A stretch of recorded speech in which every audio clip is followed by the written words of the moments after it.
वहीं आतंक के खिलाफ सुरक्षा बलों का नॉन स्टॉप ऑपरेशन जारी है और इसी कड़ी में आज जवानों ने 4 आतंकियों को ढेर किया है। जम्मू कश्मीर के शोपियां में सेना और पुलिस ने साझा ऑपरेशन में आतंकवादियों को ढेर किया और बीते 10 दिन में अब तक 22 आतंकवादी मारे जा चुके हैं। हालांकि गिनती अभी जारी है।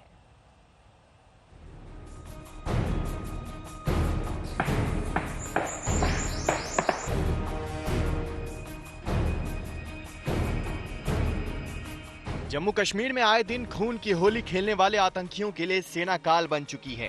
बीते 10 दिनों के आंकड़ों से भी ये पूरी तरह साफ होता है। सुरक्षा बलों ने बीते 10 दिनों में आतंकियों के 6 टॉप कमांडर समेत 20 से ज्यादा आतंकियों का काम तमाम कर दिया। आज भी एनकाउंटर जारी है और ये संख्या बढ़ना पूरी तरह तय है।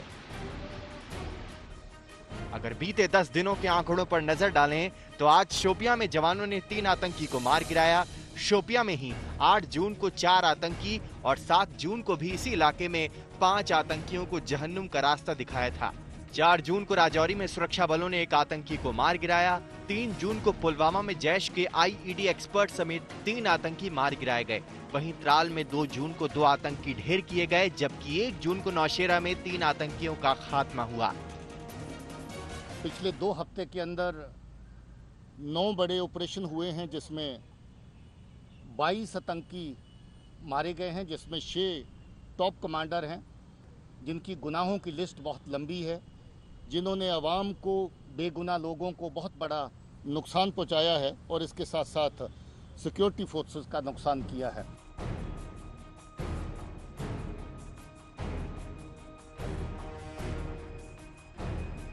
जम्मू कश्मीर के शोपियां में आतंकियों के साथ मुठभेड़ चल रही है। सुरक्षा बलों ने अब तक एनकाउंटर में 3 आतंकियों को मार गिराया है। इलाके में 3 से 5 आतंकियों के छिपे होने की खबर थी। सेना और पुलिस का साझा ऑपरेशन जारी है।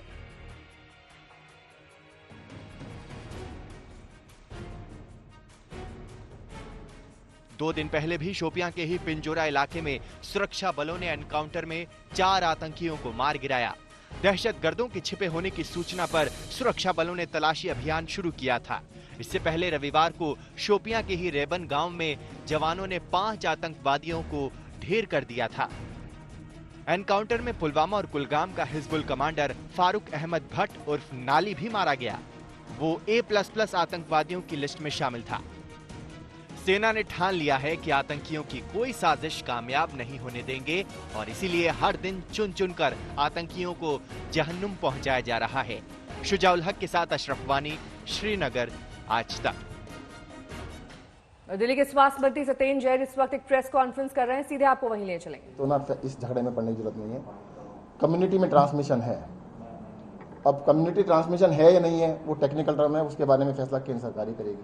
सर उनका कहना है कि आप कांटेक्ट ट्रेसिंग प्रॉपर्ली नहीं कर रहे हैं। उन्होंने धारावी का एग्जांपल दिया कि वहां कांटेक्ट ट्रेसिंग हुई तो चीजें सुधरी हैं। दिल्ली में कांटेक्ट ट्रेसिंग 11 में से 9 ऐसे जगह हैं जहां पे थोड़ी अच्छे तरीके से देखिएगा। शुरू में जब केस 1 होता था या 2 होता थे, एक केस के ऊपर 600 लोगों तक की कांटेक्ट ट्रेसिंग की गई। आज कल की डेट में अगर 1500 केसेज हैं, 1500 × 600 अगर करते हैं तो आप सोच के देखिएगा, पॉसिबल ही नहीं है 9 लाख लोग बन जाते हैं। तो इसमें कांटेक्ट ट्रेसिंग अभी भी कर रहे हैं, बिल्कुल कर रहे हैं, बस इमीडिएट जो उनके जानकार हैं उन्हीं का कांटेक्ट ट्रेसिंग हो पाता है। 9 लाख लोगों की कांटेक्ट ट्रेसिंग एक दिन में नहीं हो सकती। पूरी दिल्ली तो 3 दिन में खत्म हो जाएगी। दिल्ली में बचेगा नहीं, हर आदमी कांटेक्ट है फिर तो जितना नंबर है। और इसमें कहना इसमें कंफ्यूजन क्रिएट किया जा रहा है टेक्निकलिटीज इसके अंदर। आज ये मान के चाहिए पेंडेमिक है, ये इसको एक्सेप्ट करना पड़ेगा, इसके अंदर पीछे हट नहीं सकते हैं। हम ये मान के चल रहे थे पहले कि शायद ये 16 मई की डेट दी थी केंद्र सरकार ने कि खत्म हो जाएगा। उन्होंने डेट कहा था, पब्लिकली कहा था कि खत्म हो जाएगा। खत्म तो नहीं हुआ ना। अब उनकी डेट पे हम चल रहे थे कि खत्म हो जाएगा। अरे भाई उनकी डेट पे नहीं चल सकते हैं। अब जो डाटा हम आपसे शेयर कर रहे हैं वो पुराने जो पिछले 1.5 महीने का डाटा, हमारे हर 14 दिन में केसेस डबल हो रहे हैं और वो हो रहे हैं, तो इसका मतलब अगले 14 दिन में भी डबल होंगे। तो उसको मद्देनजर रखते हुए हमने अंदाजा लगाया है। सर केसेस के एक्टिव कॉन्टैक्ट्स कितने ऑब्जर्वेशन में अभी तक हैं आपके पास? अगर इस पर हजारों में बहुत बड़ी संख्या के अंदर है। मुझे ऐसा लगता है कम से कम 30-40 हज़ार होंगे, इससे ज़्यादा होंगे। सर ऑर्डर वायलेट को लेकर ये कहा गया था एलजी की तरफ से कि कॉन्स्टिट्यूशनल राइट्स जो हॉस्पिटल प्लान को लेकर केजरीवाल जी ने किया, उसके बाद आपकी तरफ से भी ये बात कहेगी कि हरियाणा और यूपी के प्रेशर में आके एलजी ने ये जो देखिएगा। अब आप ना हरियाणा यूपी की बात कर रहे हैं, वो तो टेस्ट तो करते नहीं। हरियाणा के आप देख लीजिएगा, वो कह रहे हैं हमारे 1000 एक्टिव केसेज हैं। यूपी कहता है इतना बड़ा राज्य 2-3 हज़ार एक्टिव केसेज, परंतु बीमार उनके यहाँ खूब हैं। अब ये टेस्ट वाली बात मुझसे आप पूछ रहे हैं, उनसे जरा पूछ लीजिएगा कि उन्होंने टेस्ट क्यों नहीं किए। 22 करोड़ लोगों की आबादी है, कर तो ले भाई। वहाँ पे पॉजिटिव केसेज हैं, अब वो क्या होगा, दिल्ली आके ही टेस्ट कराएंगे, दिल्ली आके ही एडमिट होंगे, तो दिल्ली में तो थोड़ी समस्या तो आएगी। और अगर उनके यहाँ जरूरत नहीं है तो चिल्ला क्यों रहे हैं? हरियाणा और यूपी की तरफ से उनके नेता जो लोग हैं बीजेपी के, चिल्ला रहे हैं कि दिल्ली के अंदर क्यों। अरे भाई तुम्हारे यहाँ मरीज नहीं, तुम्हें चिंता क्या है, तुम्हारे पास सब कुछ है भाई, यू आर वरीड, तुम्हें परेशानी क्या है? लेकिन सर यहाँ पर ये प्रश्न उठाया गया कि एलजी ने जो फैसला लिया है वो इनके प्रेशर में आकर बिल्कुल, लिया है। ये बिल्कुल आप ये मानते हैं? सर एक अहम सवाल, कल मनीष सिसोदिया जी ने भी कहा कि बेड की रिक्वायरमेंट बढ़ेगी क्योंकि doubling rate as it is 12-13 दिन में हो रहा है, जो रेट लगातार इंक्रीज हो रहा है। ऐसे में क्या आगे भी आप लोग कोई लॉकडाउन का प्लान करेंगे? क्योंकि इंक्रीज ऑफ नंबर मैं आपको लॉकडाउन के बारे में बता देता हूँ, सारी जनता को बता देता हूँ। लॉकडाउन जब किया गया था तब कुछ 100 केसेस थे, जब हटाया गया लाखों में केसेस थे। आज हम दोबारा से लॉकडाउन लगाते हैं कि हमने अगर हिंदुस्तान के अंदर 2.5 लाख केसेस पे लॉकडाउन किया और 25 लाख पे खोल दिया, तो कोई लॉजिक नहीं बनता है। लॉकडाउन से हमने लर्निंग की। लॉकडाउन से पहले लगता था कि ये वायरस जो है शायद 1 महीने में, 1.5 महीने में ख़त्म हो जाएगा। लोगों को लगता था कि ये वायरस गर्मी पड़ेगी तो ख़त्म हो जाएगा। इसकी वजह से सभी लोगों को ये मानना था कि भाई ज़्यादा गर्मी पड़ेगी, 37 डिग्री तक टेम्परेचर जाएगा तो वायरस शायद उसमें एक्टिवेट नहीं रहेगा। 47 डिग्री टेम्परेचर चला गया, वायरस अभी भी यहीं पर है। We have to learn to live with the corona virus. और ये लगता है काफ़ी लंबे समय तक, हो सकता है 1 साल, 2 साल, 3 साल तक रहे। तो अब हमारे को सीखना पड़ेगा कि इस वायरस के साथ कैसे जीना है। तो आपको लगता है जो भी फ़ायदे हमारे को लॉकडाउन से मिले हैं, उनको 3 चीज़ें जो लर्निंग है मैं आपसे शेयर कर सकता हूँ। सबसे पहले, पब्लिक में जाइएगा, मास्क लगाइएगा। अगर आप मास्क नहीं लगाएंगे, खुद अपने आप को खतरे में डालेंगे, अपने परिवार को डालेंगे खतरे में। दूसरा, सोशल डिस्टेंसिंग रखिएगा। और तीसरा, बार बार साबुन और पानी से हाथ धोइएगा। और 3 चीज़ों का पालन करते हैं, जितना फ़ायदा हमें लॉकडाउन से मिलना है उतना फ़ायदा तब भी मिलेगा। सर आपको लगता है कि आज की डेट में लॉकडाउन से कोई फायदा नहीं होगा? अगर आप लॉकडाउन, मैंने बताया ना आपको, देखो मैंने आपको बता दिया है कि इसके अंदर क्या है कि लॉकडाउन से जितना बेनिफिट था, जो सीखना था वो सीख लिया गया है। अगर लॉकडाउन दोबारा से करते हैं तो ये 3 चीज़ें कर लिए तो उतना फ़ायदा मिल जाएगा आपको। जी सर, मुंबई में जो आज मामले हैं वो वुहान के मामलों से ऊपर हो गए हैं। जिस तरह से दिल्ली में रेट है, आपको लग रहा है कि पहले जिस स्टेज से मामले डबल हो रहे थे अब वो बढ़ गया है रेट? देखिएगा, मैं आपको पहले भी कह चुका हूँ कि दिल्ली और मुंबई, ये बीमारी जो थी हिंदुस्तान में नहीं थी, ये विदेशों से आई। और दिल्ली और मुंबई में ही सारी फ्लाइट्स को लाया गया। हमने उस टाइम विरोध भी दर्ज किया था कि भाई दिल्ली के अंदर आप इतने विदेशों से, बाहर से जो लोग लेके आ रहे हैं, इससे बीमारी फैल सकती है। तब सरकार ने नहीं माना, केंद्र सरकार ने। उसकी वजह से दिल्ली में और मुंबई में सबसे ज़्यादा फैलाई। बाकी जगह पर ये फ्लाइटें नहीं गई थी, इसलिए वहाँ पर ज़्यादा नहीं फैला। आज ये कहना कि दिल्ली और मुंबई में फैल गया है, अरे भाई बाहर से लोग लाए गए यहाँ पर, तो इसलिए फैल गया। अयोध्या में रामलला के भक्तों को जल्द ही अच्छी खबर मिलने वाली है। दरअसल कोरोना संकट के बीच अयोध्या में शिलान्यास समारोह की तारीख को लेकर माथापच्ची चल रही है और सूत्रों की माने तो ये तारीख जल्द ही सामने आने वाली है।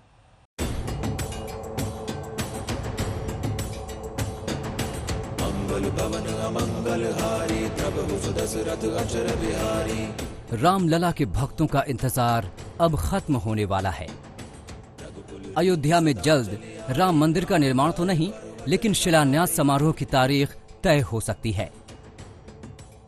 ऐसे में माना जा रहा है कि देश में कोरोना संक्रमण के हालातों को ध्यान में रखते हुए इस पखवाड़े तो श्री राम लला के नवल मंदिर निर्माण के शिलान्यास के आसार तो नहीं हैं, लेकिन देवशयन एकादशी के मुहूर्त पर शिलान्यास समारोह हो सकता है।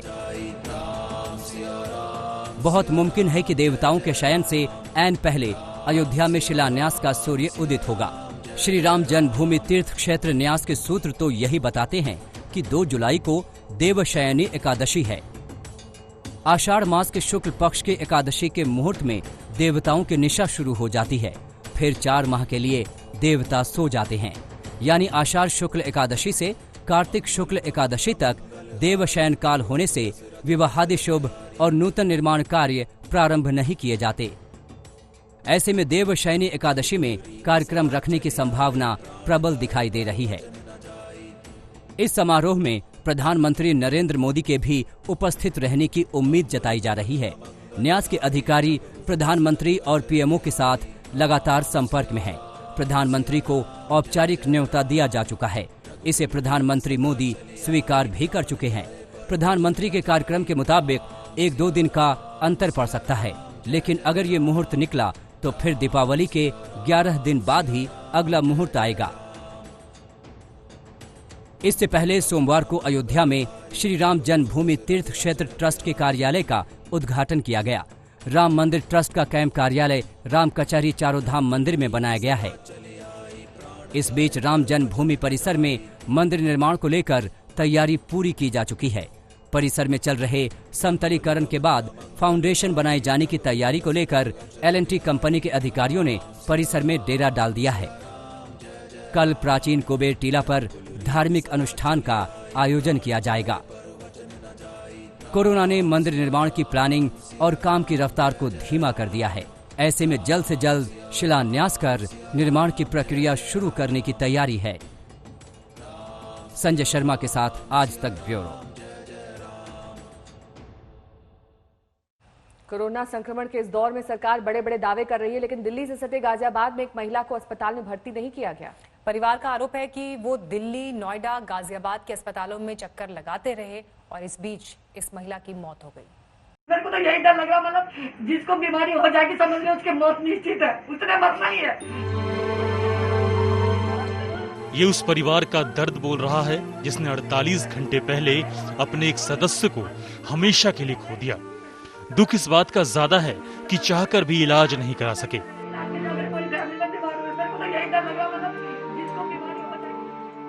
रविवार सुबह गाजियाबाद खोड़ा कॉलोनी में रहने वाली एक महिला को सांस लेने में परेशानी हुई। सरकारी एम्बुलेंस को फोन किया मगर नहीं आई। स्थानीय नेता ने एम्बुलेंस की व्यवस्था कराई। एम्बुलेंस मिली तो अस्पताल की तरफ दौड़े, लेकिन नोएडा के अस्पतालों ने इलाज से इनकार कर दिया। गाजियाबाद में भी यही हुआ। परिवार महिला को लेकर एम्बुलेंस में घूमता रहा, फिर दिल्ली के अस्पतालों में दौड़ लगाई, लेकिन हर जगह से बाहर निकाला गया। दिल्ली के हॉस्पिटल में लेके एम्बुलेंस से बुक करके एक भी हॉस्पिटल ने भर्ती नहीं करा। Mehrauli, Safdarjung, AIIMS hospital, LBS hospital, Ghaziabad, Meerut, Kailash hospital, metro hospital, एक हॉस्पिटल ने नहीं लिया, एक हॉस्पिटल ने नहीं। परिवार दौड़ता रहा और आखिरकार महिला ने एम्बुलेंस में दम तोड़ दिया। ठीक इसी तरह शुक्रवार को खोड़ा की एक गर्भवती महिला की इलाज न मिलने से मौत हो गई थी। यहाँ भी परिवार का आरोप था कि अस्पताल मरीज को भर्ती नहीं कर रहे थे। सवाल उठता है कि तमाम सरकारी दावों के बीच क्या ये स्वास्थ्य सेवाओं की असल हकीकत है?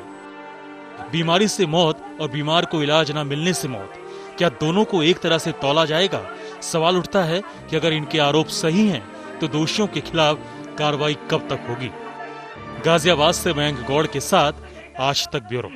तो दो शहर इस वक्त बहुत ज्यादा परेशान कर रहे हैं। एक है मुंबई, दूसरा है दिल्ली, क्योंकि देश के दो बड़े महानगरों में एक जैसे लगभग हालात हैं। कोरोना पर यहां पर मुकाबला चल रहा है। मुंबई तो पहले से ही बेहाल था, अब लगता है दिल्ली भी उसी राह पर निकल चढ़ा है। आंकड़े ये बता रहे हैं कि दिल्ली में जिस अंदाज में कोरोना के केसेस बढ़ रहे हैं,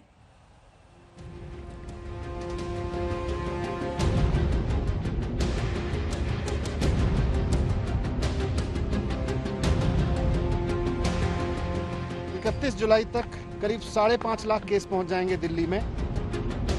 दिल्ली के डिप्टी सीएम मनीष सिसोदिया की इस चेतावनी के पीछे सिर्फ सियासत है या कुछ हकीकत भी है? सिसोदिया ने मोटा गणित बताया, लेकिन दिल्ली में कोरोना की तेज रफ्तार डरा रही है और बेहद बड़े खतरे की तरफ इशारा कर रही है। अगर सावधानी नहीं बरती गई तो दिल्ली मुंबई को पीछे छोड़ सकती है। पिछले 7 दिनों में दिल्ली में कोरोना की ग्रोथ रेट 5.24% थी, जबकि मुंबई में कोरोना की ग्रोथ रेट 2.99%।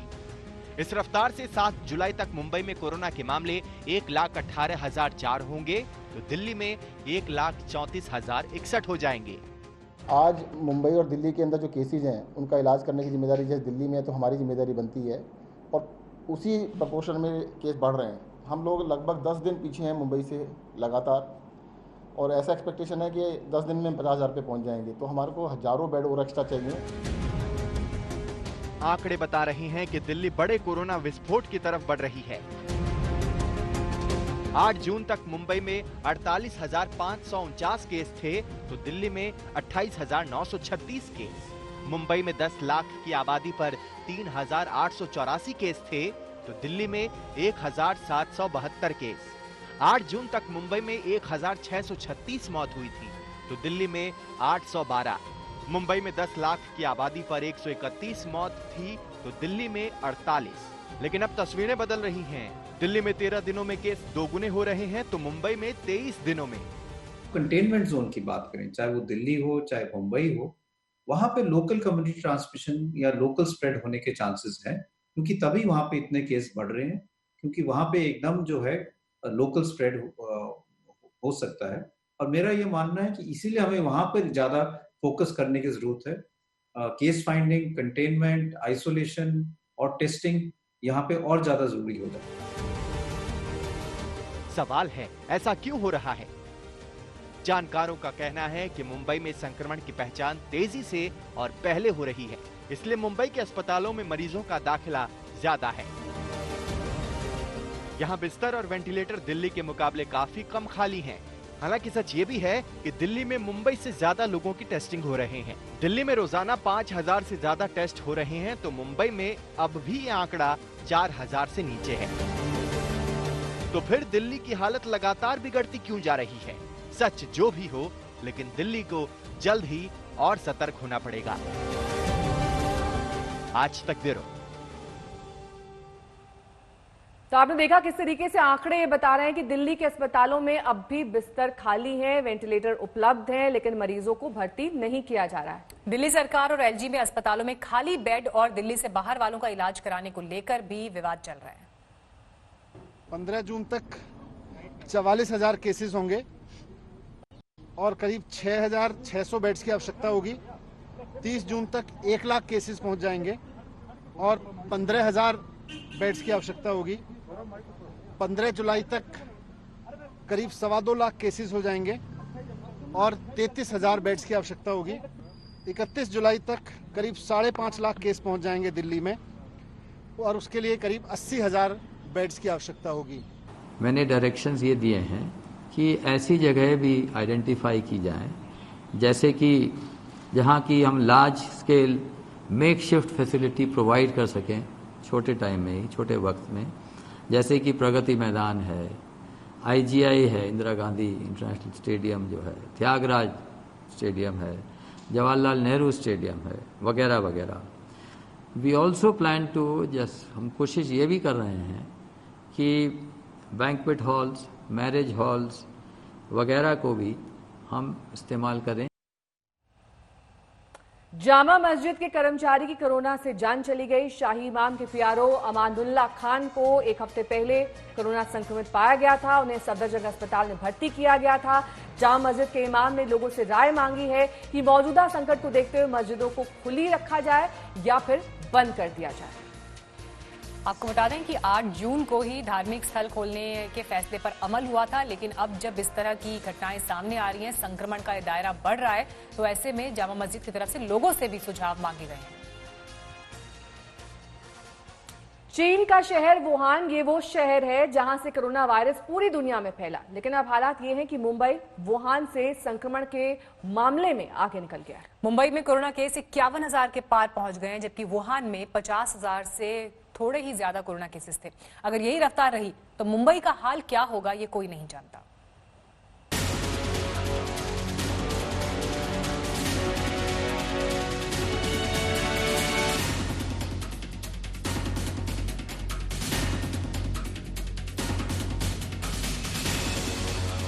एक शहर जहां से कोरोना वायरस का कहर शुरू हुआ, एक शहर जो दुनिया के लिए दहशत का दूसरा नाम बन गया।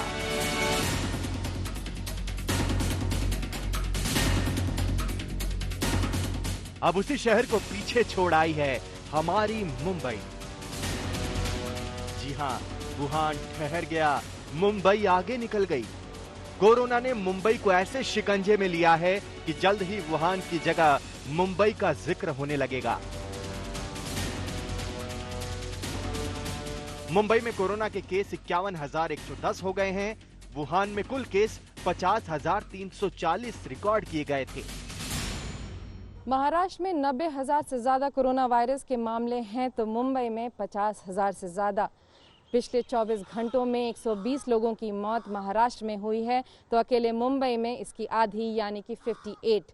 फिलहाल मुंबई में ICU 99% ऑक्युपाइड है, तो वेंटिलेटर्स तकरीबन 95%। वुहान की सच्चाई नहीं मालूम। चीन ने दुनिया से वुहान की हकीकत छिपाई। जानकारों का कहना है कि वुहान में केस का आंकड़ा कई गुना ज्यादा हो सकता है, लेकिन हमारे लिए तो असली चिंता की वजह महाराष्ट्र और मुंबई ही है। वुहान कोरोना से बहुत आगे निकल गया, वही मुंबई है कि सारे रिकॉर्ड टूटते जा रहे हैं। मुंबई में 24 घंटे में 1000 से ज्यादा मामले आ गए। एक दिन में 1650 से ज्यादा लोग ठीक भी हुए, लेकिन 58 लोगों की जान भी चली गई। अब मुंबई में कोरोना के कुल केस 51,000 से ज्यादा हो गए। वहीं मौत का आंकड़ा 1760 तक पहुंच गया। पूरे देश की बात करें तो देश में तो कम्युनिटी ट्रांसमिशन नहीं हो रहा है, लेकिन अगर हम कंटेनमेंट जोन की बात करें, चाहे वो दिल्ली हो चाहे मुंबई हो, वहां पे लोकल कम्युनिटी ट्रांसमिशन या लोकल स्प्रेड होने के चांसेस हैं, क्योंकि तभी वहां पे इतने केस बढ़ रहे हैं, क्योंकि वहां पे एकदम जो है लोकल स्प्रेड हो सकता है। और मेरा ये मानना है कि इसीलिए हमें वहां पर ज्यादा फोकस करने की जरूरत है। केस फाइंडिंग, कंटेनमेंट, आइसोलेशन और टेस्टिंग यहाँ पे और ज्यादा जरूरी हो जाता है। मुंबई में खतरा धारावी को लेकर जताया जा रहा था, लेकिन धारावी में हालात बेहतर हो रही हैं। केस की संख्या कम हो रही है। रोजाना आने वाले मामलों पर अगर गौर करें तो 1 जून को 34 नए केस, 2 जून को 25 नए केस, 3 जून को 19 नए केस, 4 जून को 23 नए केस, 5 जून को 17 नए केस, 6 जून को 10 नए केस, 7 जून को 13 नए केस और 8 जून को 12 नए केस सामने आए। महाराष्ट्र को लेकर पूरा देश चिंतित है, क्योंकि यहाँ आंकड़े बेतहाशा बढ़ रही हैं। महाराष्ट्र काबू में आ जाए तो शायद आंकड़ों से खौफ भी कम हो जाए। आज तक ब्यूरो। LAC पर चीन को हमने जैसे ही आंखें दिखाई, उसने कदम पीछे खींच लिए। चीन की सेना पीछे हट गई है, लेकिन अब भी कुछ हिस्से पर उसका अवैध कब्जा है। आज चीन को समझाने की एक और कोशिश हुई। मेजर जनरल स्तर की बैठक का प्लान, लेकिन चीन नहीं माना तो उसे फिर से करारा जवाब दिया जाएगा।